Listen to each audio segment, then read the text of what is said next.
Hey guys, it's Adrian with the Upholstery Studio, and in this video I'm going to be going over part 2 of how to make a simple mesh back cushion.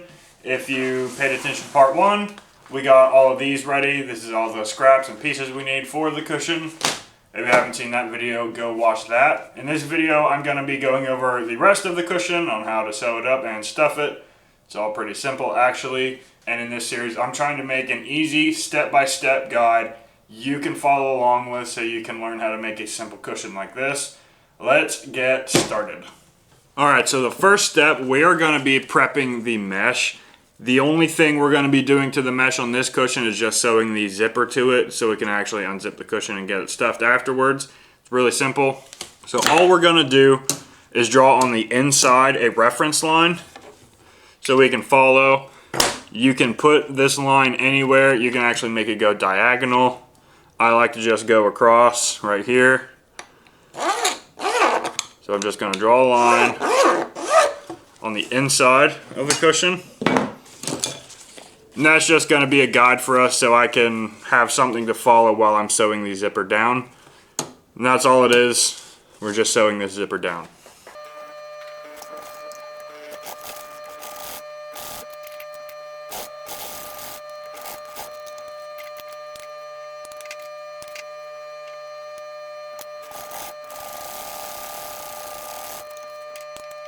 Okay, so now we got that done.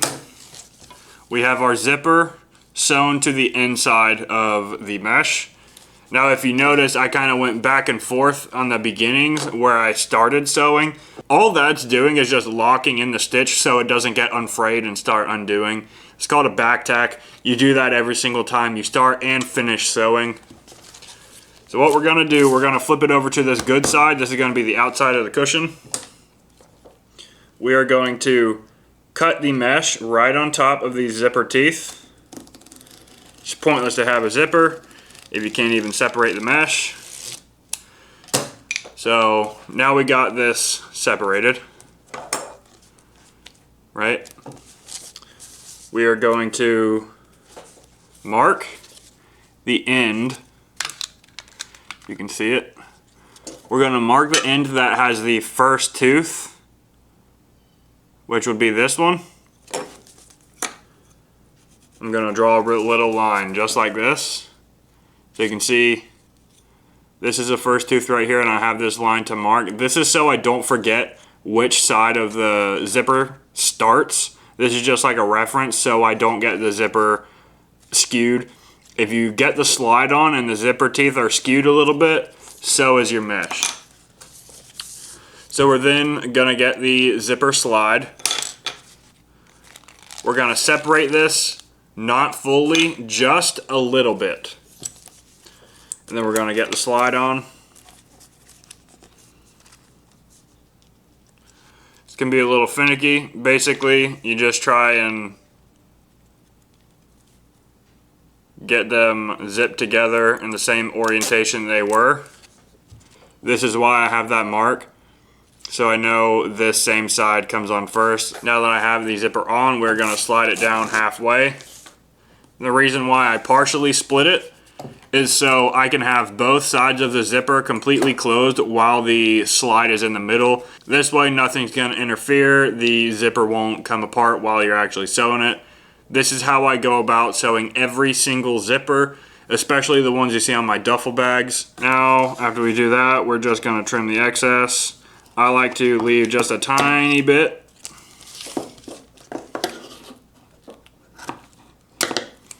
So now our zipper looks just like this. And that is how you prepare the mesh. Now for the next part, we're gonna sew the boxing to the main body. Keep it nice and simple. We're gonna have the boxing seam together at one of these corners. As you can tell, there is an outside and an inside to this material. You can clearly see the difference. The inside has more of a fabric feel to it. The outside has this vinyl feel. When we sew anything together, we are gonna sew it inside out or outside to outside. So both of the outside surfaces are going to touch each other. That way you see inside here, inside. we have the outside sandwiched together. And in this case, the way we are going to start sewing this, we are going to line the end of the boxing with this corner perfectly. And we are going to start sewing a couple of inches down. I like to sew about 4 inches away from the actual point where I'm going to seam it. And in this case, we're going to sew all the way around. And when we come up to this corner again, we are going to stop sewing about right here, the same distance we started, and then we'll go from there.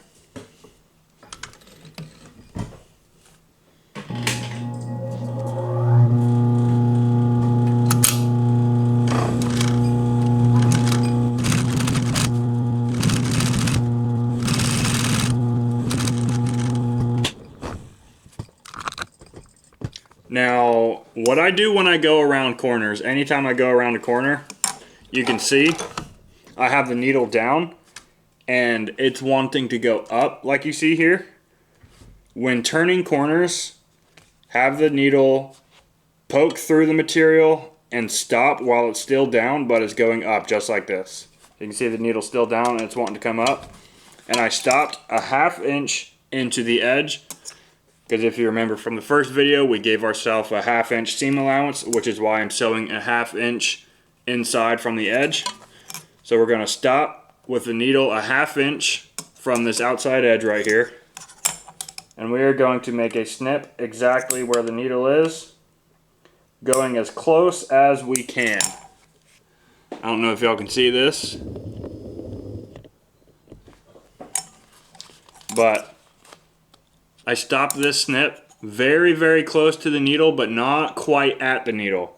And what that's going to allow me to do, turn the material, and that gives me a relief cut, so I can then put the foot down and continue sewing. And I'm going to do that for every single corner.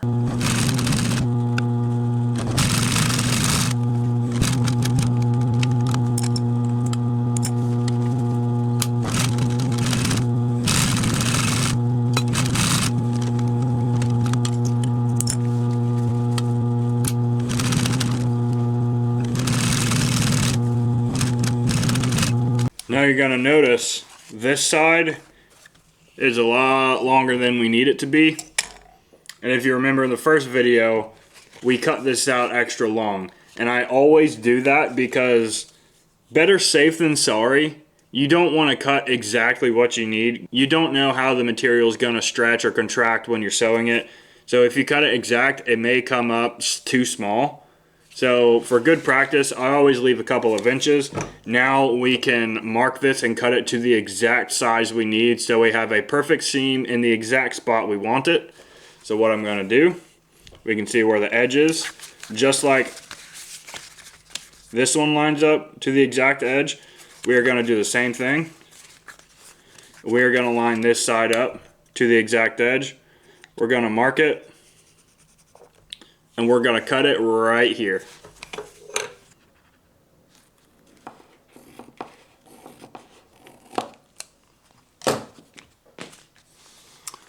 And now we have our boxing appropriately cut. We are going to go ahead and seam these together. We are going to go ahead and sew these together. We're going to fold the main body out of the way. Still sewing outside to outside. Both outsides are touching.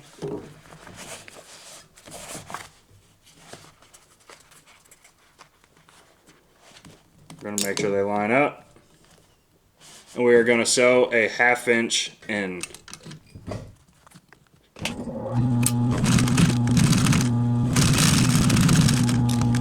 Now that we have our boxing seamed together, we're going to go ahead and sew this down. Now if you remember back in the video, I showed you about the relief cut.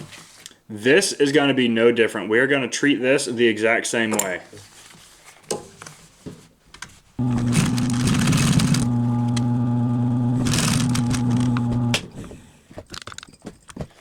Now I'm ready to turn this corner. I'm going to lift my foot up. I'm not going to cut on the stitches. You don't ever want to cut the stitches because that will allow the thread to unwind. I'm going to cut just behind it, same way, just staying about 1 millimeter away from that needle. We're going to turn and we can continue sewing just like normal. So now we got everything sewn together. So if you remember, we made the match marks on the main body. We made these little notches. We are going to transfer those to the top side of this boxing here. So we can see we have a match mark right here. I'm gonna go ahead and just mark the inside of this. And then usually I will just eyeball. We're gonna put it at the top of the boxing. So we have it right here. We're just gonna trace it. That was actually off a little bit. Keeping it right where we want it to. The mark is here. We're gonna do the same thing for the rest of these. One of the most important things you want to pay attention to when you're sewing a cushion that has corners like these, you want to pay attention to where the actual corner lines up. If you don't get all of the corners perfect, the corners are going to look wonky, it's going to be super noticeable, and it's just going to throw the whole cushion off. The best way to go about doing that, I fold it like this. Now you can see the sides line up perfectly like this. I'm going to mark the edge of the corner right here. If you don't, let's say you have it like this, you can say they're not, you can see obviously these sides aren't lining up like this. That is going to make this corner wonky and askew. So when you're marking for the corners, fold it and make sure they line up super nice, just like this. We're going to pinch it and we're going to mark it. And there we have the mark for our corner. We're going to do that for every single one. And just like we did in the previous video, I'm going to make a little notch for every single match mark. That way they can't get erased off. You always know where the match mark's going to be because there's a little notch taken out of it.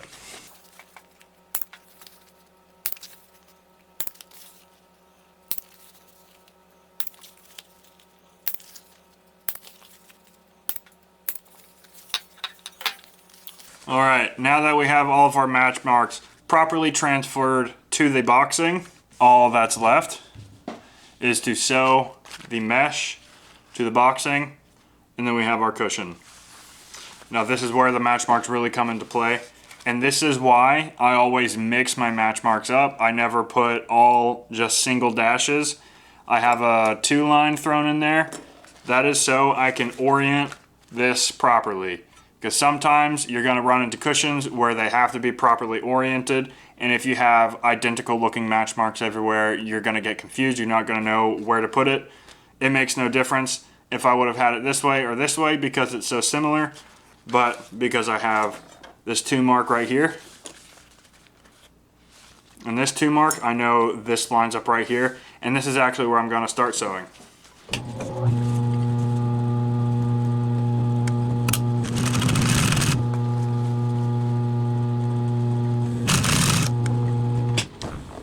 Now, a very important step you want to make sure you do while you're sewing, I'm always doing this. Constantly check ahead of where you're going to sew and make sure things are lining up. So we can see this inside corner here where I'm going to be sewing. You can see I have this line followed here a 1/2 inch in where I'm going to stay sewing. This is where the corner is going to line up. So I'm going to go ahead, before I continue sewing, I'm just going to make sure this corner lines up with the actual corner of the boxing, and it does line up just fine. So I'm going to keep sewing, but you want to make sure, just check ahead, make sure your match marks are going to actually line up.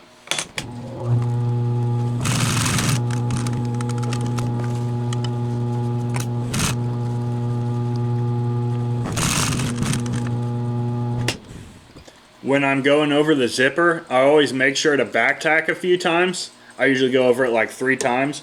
What that's going to do is just give the end of this zipper some strength. You don't want anything happening and having the zipper coming undone. It'll just mess up your whole cushion. Better safe than sorry. I always like to reinforce this just a tiny bit when I'm sewing over it.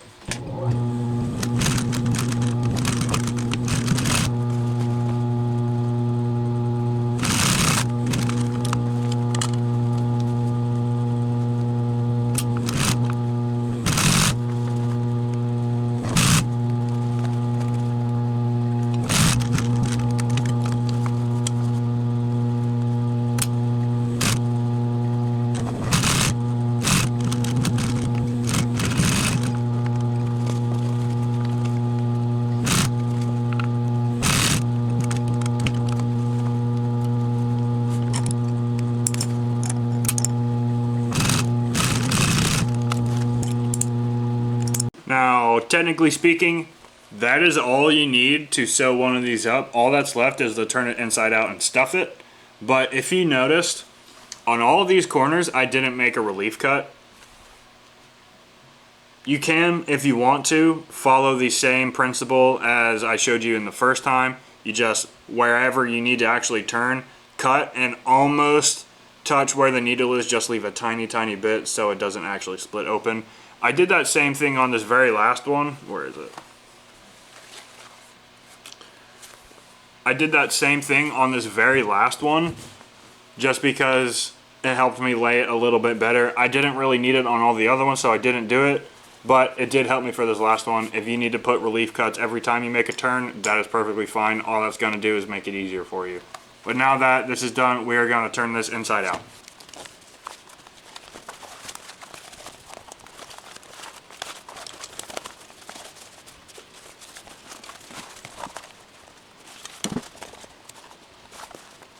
Now that we have this cushion properly made, doesn't look too bad. You can see all the corners line up because of the way we marked the corners. You can tell these are both perfectly in a straight line and they're not actually crooked. All we're going to do is put the foam in it. Since we're making this off of the old cushion, it's best to feel it out. This foam is still in good shape. This is the original foam I used. I'm just going to reuse this exact same foam. Because this is a perfect square, it doesn't matter which way we put it, but if yours is an odd shape, it's best to keep in mind which corner goes to which. But in this case, it doesn't matter, so I'm just going to stuff this. The one thing you want to be careful of when you open this, you don't stretch this open too far because this can rip, which is exactly why we reinforced this part right here when we were sewing it. Just keep in mind how much tension and how hard you're spreading this apart. You don't want these teeth to break.